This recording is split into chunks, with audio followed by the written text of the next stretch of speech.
ఇవాల్టి రోజు మా కాశ్మీర్ ట్రిప్‌లో మరో మైలురాయి. శ్రీనగర్ హోటల్‌కి బాయ్ బాయ్ చెప్పి మేము బయలుదేరిపోయాం పహల్గామ్ వైపు. మేము కిందకి వచ్చేసాం. మా ఫ్రెండ్స్ కోసం waiting. Bags ready, cameras ready, mood full జోష్‌లో. ఇక మిగిలింది నడక కాదు, గుర్రాల ప్రయాణం. నమస్తే, హాయ్ అందరికీ. మాలాంటి ట్రావెల్ ప్రేమికులకి ఇదో స్పెషల్ రోజు. మా ఈ గుర్రాల ప్రయాణం స్టార్ట్ చేసే ముందర ఈ వీడియో నచ్చితే లైక్ చేయండి. మీ అభిప్రాయాలని కామెంట్స్లో చెప్పండి. మీ ఫ్రెండ్స్ అండ్ ఫ్యామిలీ మెంబర్స్కి షేర్ చేయండి. ఇలాంటి మంచి మంచి వీడియోల కోసం నా ఛానల్ గీతాంజలి హ్యాపీ హోమ్ని సబ్స్క్రైబ్ చేయండి, మర్చిపోకండి. సండే నైట్ డిన్నర్ అయ్యాక లగేజ్ ప్యాకింగ్ మొత్తం కంప్లీట్ చేసేసాం. మార్నింగ్ టైం తక్కువ ఉంటుంది కాబట్టి జస్ట్ రెడీ అయ్యి వెళ్ళడమే తరువాయి.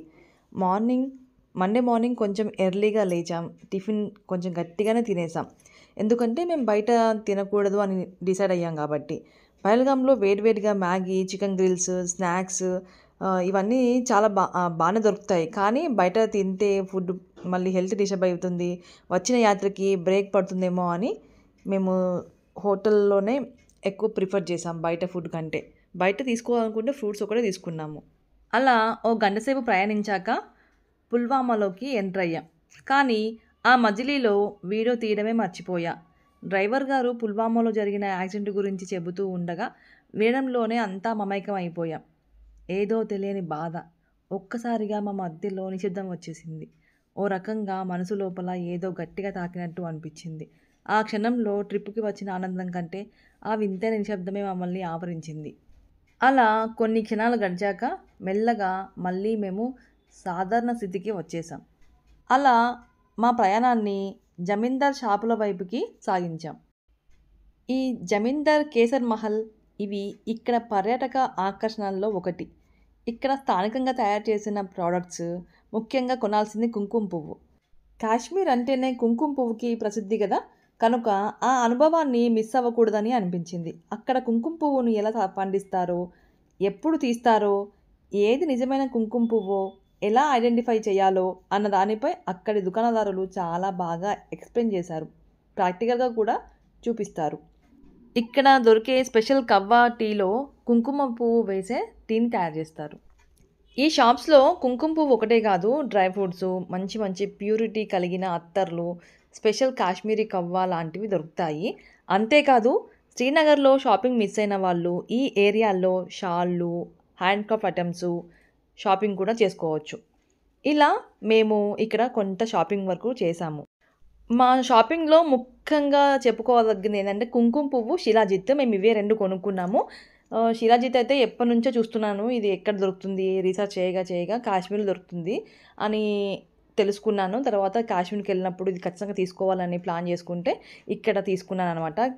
శిలాజిత్ అంటే ఒక medicine, Ayurvedic medicine, no side effects. ముఖ్యంగా ఇది డయాబెటిక్స్కి, తర్వాత బోన్ పెయిన్కి, బోన్ రిలీఫ్కి, యూరినల్ ఇన్ఫెక్షన్స్కి, వెయిట్ లాస్కి, చాలా డిసీజ్కి పనిచేస్తుంది. ఇది హిమాలయాలో పండే పంట అన్నమాట. సో ఇది సైడ్ ఎఫెక్ట్ లేని మెడిసిన్ కాబట్టి తీసుకుందామని నేను ఒక 2-3 బాటిల్స్ తీసుకున్నాను. ఇది చాలా కాస్ట్లీ, సంథింగ్ 4000 సంథింగ్ చేంజ్ ఉంటుంది. మేము అలాగా మా షాపింగ్ పూర్తి చేసుకొని బయటకు వచ్చేసాం. ఇంకా ఈ శిలాజిత్ గురించి తెలుసుకోవాలనుకుంటే ఈ క్లిప్ని జూమ్ చేసి చూడండి. ఇప్పుడు మనం వెళ్తున్నాం ఆపిల్ తోటలోకి. ప్రకృతి మళ్ళీ మా హృదయాల్ని తాకింది. ఆపిల్ చెట్లను చూసి చాలా ఎగ్జైట్ అయ్యాం. ఆపిల్ తోటల్లో కొంతసేపు గడిపాం. ఈ సీజన్లో చెట్లు పండ్లతో నిండి ఉండవు కదా, ఆకులతో ముడుచుకుపోయిన చెట్లు కూడా ఓ ప్రత్యేకమైన అందాన్ని చూపించాయి మాకు.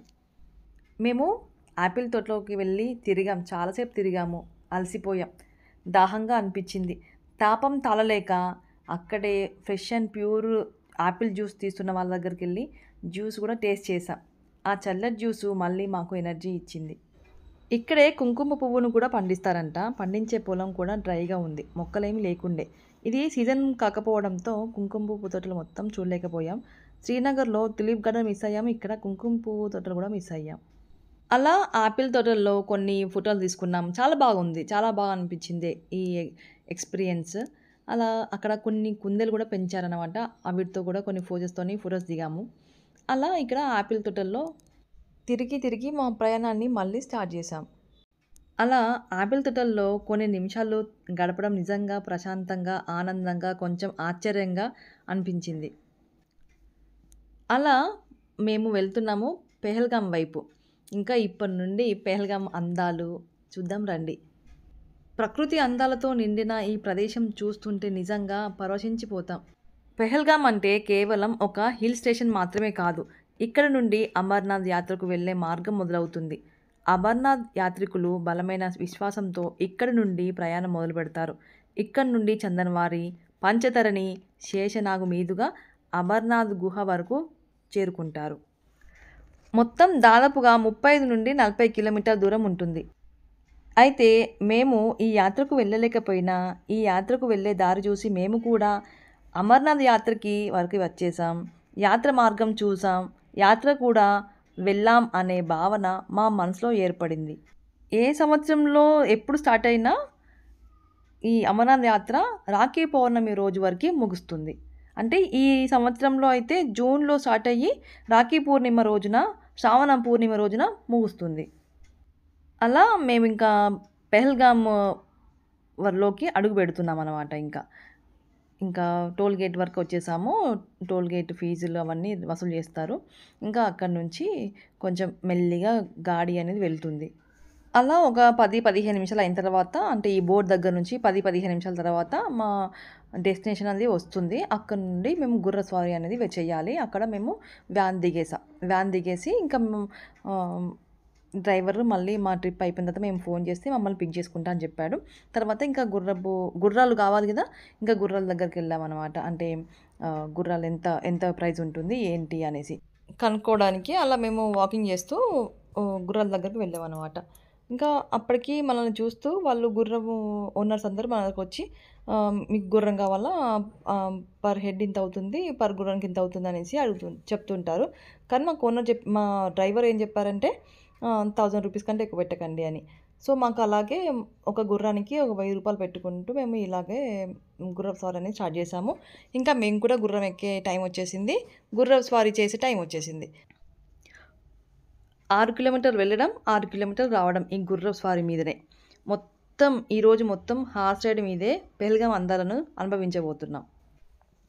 ఇలా గుర్రం మీద ప్రయాణం చేస్తూ కొండలకి, కోనలకి, అడవుల మధ్యగా ఎటు చూసిన పచ్చదనం, నీలిదనపు ఆకాశం, కొండల వెనక దాచుకున్న మంచు, ఓహో! సొగసు చూడతరమా ఆహాహా! అలా అనిపించింది నాకు. అలా గుర్రపు పిట్టల మీద మా ప్రయాణం సాగుతుంది. ఇది నా ఫస్ట్ హార్స్ రైడింగ్. ఫస్ట్ ఎక్కేటప్పుడు, దిగేటప్పుడు కొంచెం కష్టమే. గుర్రం కదలగానే ఏదో నేనే ఓన్‌గా డ్రైవ్ చేస్తున్నట్టుగా అనిపించింది. కానీ ఒక్కో గుర్రానికి ఒక్కో మనిషి సెక్యూరిటీగా ఉంటాడు. ఏం భయం లేదు. గాలి ముఖానికి తాకుతూ, హార్ట్ కొంచెం టెన్షన్‌తో ఇది మధ్యలో బ్రేక్ వేయకుండా చూడు దేవుడా అని మనసులో అనుకుంటూ నా ప్రయాణాన్ని సాగించాను. గుర్రం ఒక్కో అడుగు వేసినప్పుడల్లా అబ్బా! ఇప్పుడు కింద పడుతున్నానేమో అని అనిపించింది. కిందకి చూస్తే నేల దూరంగా ఉంటుంది. కానీ కొద్దిసేపట్లో కొంచెం కంఫర్ట్ జోన్‌లోకి వచ్చేసాం. ఇది భయం అండ్ థ్రిల్ అండ్ కొంత అనుభవం కలిసిన మసాలా. అలా మేము సగం దూరం వచ్చేసరికి కాశ్మీర్ వ్యాలీ అని వచ్చేసింది. మన సీనరీస్‌లలో అప్పుడప్పుడు మంచు కొండల మధ్యలో ఇల్లు అలా కనిపిస్తాయి కదా! అది కాశ్మీర్ వ్యాలీ అండి. నేను ఒక పిక్ తీసి చూపిస్తున్నాను. జస్ట్ అక్కడ మాకు గుర్రం ఓనర్ అతను వెళ్దాం ట్రాఫిక్ జామ్ అవుతుంది అంటే ఇట్లా ఆగనివ్వలేదన్నమాట. మేము కొంతసేపు ఫోటో తీసుకుందాం, వీడియో తీసుకుందాం అనేసి అనుకున్నాను కానీ కుదరలేదు. సో, వీలైనంత మట్టుకైతే కొంచెం తీశాను. అలాగా కాశ్మీర్ వ్యాలీ కూడా పిక్ చేసుకున్నాము. అంటే కవర్ చేశాను. ఎక్కువసేపు స్పెండ్ చేయలేదు. ఇప్పుడు మేము చేరుకున్నాము మినీ స్విట్జర్లాండ్. ఇది పేరుపోయిన ఓ అద్భుత ప్రదేశం. కాశ్మీర్ వ్యాలీల మధ్య ఇలాంటి చోటు ఉంటుందని అనుకోలేదు. మినీ స్విట్జర్లాండ్ ఇది అందమైన హిల్స్, మంచుతో కప్పబడిన కొండలు, మధ్యలో ఉండే పచ్చని లోయ. దీనిని అక్కడి వారు మినీ స్విట్జర్లాండ్ అని పిలుస్తుంటారు. ఇక్కడ బెస్ట్ ఫొటోస్ తీసుకోవచ్చు. ఎటు చూసినా బ్యూటీనే. ఏప్రిల్ నుండి అక్టోబర్ వరకు గ్రీనరీతో ఉంటుంది. డిసెంబర్ నుండి ఫిబ్రవరి వరకు మంచుతో నిండిన వాతావరణం ఉంటుంది. ఇది పెహల్గాంకు దగ్గరలో ఉన్న మినీ స్విట్జర్లాండ్ అంటే బైసారన్ వ్యాలీ అన్నమాట. మన కళ్ళకు నమ్మలేనంత అందం, పచ్చని మైదానాల చుట్టూ మంచు కప్పబడిన కొండలు. అసలు ఇది ఇండియాలో ఉందా, స్విట్జర్లాండ్లోకి వచ్చామా అనిపిస్తుంది. ఇక్కడికి రాగానే ఒక ప్రశాంతత, ఒక కొత్త ప్రపంచంలోకి వచ్చిన ఫీల్ని కలిగిస్తుంది. ఎటు చూసినా ప్రకృతి తన అందాల్ని పూర్తిగా పంచుతుంది. చిన్నపిల్లల నుంచి పెద్దవాళ్ళ వరకు ఇక్కడ అందరూ ఆనందంగా గడిపేలా వాతావరణం ఉంటుంది. ఈ అందాలను కళ్ళతో చూస్తే తప్ప అస్సలు అర్థం కాదు. ఇది కాశ్మీర్, కానీ ఫీల్ మాత్రం స్విట్జర్లాండ్. పచ్చదనం, మంచు, ప్రశాంతత, ఇదే మినీ స్విట్జర్లాండ్ మాయ. ఇక్కడి అందాలను చూస్తూ మా చిరకాల జ్ఞాపకాల కోసం కొన్ని మధురమైన ఫొటోస్ దిగాం. ఆ క్షణాలు, ఆ ఆనందాలు, ఆ దృశ్యాలు మాకు ఒక వింటేజ్ జ్ఞాపకంలా గుర్తుండిపోతాయి. మనసు పూర్తిగా తృప్తిగా ఉంది. ప్రకృతి మనకు ఇచ్చిన ఈ అపూర్వ దృశ్యాలు చూసిన తర్వాత మళ్ళీ గుర్రం మీద మెల్లగా తిరుగు ప్రయాణం మొదలుపెట్టాం. కానీ మా మనసు మాత్రం ఇక్కడే ఉంది. కిందకు వెళ్ళేసరికి మా డ్రైవర్ వ్యాన్తో రెడీగా ఉన్నారు. అలా మా ప్రయాణం హోటల్ వైపుకు స్టార్ట్ అయ్యింది. ఒకవైపు బాడీ చాలా అలసిపోయింది. హార్స్ రైడింగ్ 12 కిలోమీటర్లు చేశాం, కానీ 500 కిలోమీటర్లు జర్నీ చేసిన ఫీల్ బాడీకి. ఒకవైపు శరీరం అలసిపోయినట్టు అనిపించినా మనసు మాత్రం ఇంకా ఈ కాశ్మీర్ అందాల్లో తేలిపోతూనే ఉంది. ఇక్కడికి కిందికి రాగానే వేడివేడిగా Maggi, non veg items, snacks ఇవన్నీ రెడీగా ఉంటాయి. మనం కొనుక్కొని తినొచ్చు. ఇలా మీకు చూపిస్తున్నాను ఇక్కడ దొరుకుతాయి అనేది, అంతే. కాబట్టి మేము ట్రై చేయలేదు. అలా మేము ఫోన్ చేయగానే మా డ్రైవర్ వచ్చేసారు ఇక్కడికి. మమ్మల్ని పిక్ చేసుకున్నారు. మేము మళ్ళీ మా హోటల్ వైపుకి బయలుదేరిపోయాం. ఇక్కడ పెహల్గాంలో కూడా మేము ఇక్కడ హోటల్ ముందే బుక్ చేసుకొని పెట్టుకున్నాం. మేము హోటల్కి రీచ్ అయ్యేసరికి సాయంత్రం అయింది. సాయంత్రం పూట చూడండి, సూర్యుడు మంచు కొండల మధ్యలో ఎంత బ్యూటిఫుల్గా ఉన్నాడో. అది చూస్తే చాలా బాగుందండి రియల్గా. ఈ రివర్ పక్కనే మా హోటల్ ఉంటుంది. చాలా బ్యూటిఫుల్ వ్యూ అనమాట. మేము ఇంకా రూమ్కి రీచ్ అయిపోయాము. రూమ్కి రీచ్ అయిపోయేసరికి సాయంత్రం 6 PM అయ్యింది. అందులోనూ మా రూమ్ చాలా బ్యూటిఫుల్గా ఉండే రూమ్. హోటల్కి రీచ్ అయిన తర్వాత మా లగేజ్ రూమ్లోకి సర్దుకొని కొంచెం ఫ్రెష్ అప్ అయ్యి కొంచెం సేపు రెస్ట్ తీసుకునేసరికి సాయంత్రం డిన్నర్ టైం అయిపోయింది. రూమ్ టూర్ చూసేద్దాం రండి. మా రూమ్లో బాల్కనీ వ్యూ సూపర్ హైలైట్. ఇది హోటల్ ఎంట్రన్స్. ఇంకా ఓపెన్ ప్లేస్లు అన్నిట్లలో ఈ పెహల్గాంలో మొత్తం ఎక్కువ మంచు ఉంటుంది కాబట్టి ఓపెన్ ప్లేస్ ఉన్న దగ్గర అంతా మొత్తం మంచు పడిపోయి ఉంటుంది. ఇది హోటల్ లోపలికి వెళ్ళిపోతున్నాం ఇప్పుడు. మా రూమ్లో కూడా వచ్చేసాము. మా రూమ్లో నుంచి బాల్కనీ వ్యూ చూస్తే ఇలా ఉంటుంది. చూడండి, ఓపెన్ ప్లేస్ అని చెప్పాం కదా, ఓపెన్ ప్లేస్లో మొత్తం మంచు ఇలా పడిపోయి ఉంటుంది. ఇంకా ఇందాక చూపించిన రివర్ కూడా బాల్కనీ వ్యూ నుంచి కనిపిస్తుంది. ఇప్పుడు మీరు చూస్తున్న హోటల్ ఓ స్పెషల్ ప్లేస్. ఇది సాధారణ హోటల్ కాదు, ఇది ఒక అందమైన వుడెన్ హౌస్. నిజానికి ఇదే మొదటిసారి ఇలాంటి వుడెన్ హౌస్లో మేము ఉండబోతున్నాం. బయట నుంచి చూస్తే ఒక సెలబ్రిటీ హౌస్లా కనిపిస్తుంది. ఇది మా రూమ్. రూమ్లోకి వచ్చాక ఒక స్వీట్ సర్ప్రైజ్, అదే బాల్కనీ వ్యూ. ఎంత బాగుందో మీరే చూడండి. బయట మంచు పర్వతాలు, లోయలు, ఓ చిన్న వాగు. ఆహా, సూపర్ కదా. ఇది వుడెన్ హౌస్ కాబట్టి కూర్చుంటే చల్లగా ఉంది. కానీ ఏంటో రూమ్ హీటర్ అయితే కనిపించలేదు. వాళ్ళు చెప్పారు మ్యాట్రెస్ హీటర్ ఉంది, అదే చాలుతుంది అని. మాకైతే ఈ మ్యాట్రెస్ హీటర్ సరిపోలేదు. రూమ్లో ఉన్నంతసేపు బెడ్ మీదే ఉన్నాం. సోఫాలో కూర్చుందాం అనుకుంటే చలి చంపేస్తుంది. మాకైతే రూమ్ హీటర్ కూడా ఉంటే బాగుండేది అనిపించింది. ఇది కంఫర్ట్ హోటల్ కాదు, అంతే అండి. Room tour. ఇప్పుడు డిన్నర్ టైం అయింది కదా, డైనింగ్ ఏరియాకి వెళ్దాం రండి. అది కూడా చూసేసేయండి. ఇలా మాకు డిన్నర్ ఏర్పాటు చేశారు. ఫుడ్ అన్నం, కర్రీ, రోటీతో సర్వ్ చేశారు. రుచి అయితే లేదు. ఓకే అనడానికి లేదు, కాదు అనడానికి లేదు. ఒకటే మాట, చలి వాతావరణం కావడం వల్ల వేడి అన్నం, కర్రీ ఉంటే చాలు అనిపించేది. అదే మూడ్లో తిన్నాం.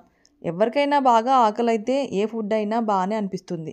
ఫుడ్ అయితే not bad, not wow, just okay. ఇలా ఈరోజు పూర్తయింది. డిన్నర్ కూడా పూర్తి చేసుకొని మళ్ళీ మా వుడెన్ హౌస్లోకి వచ్చాం.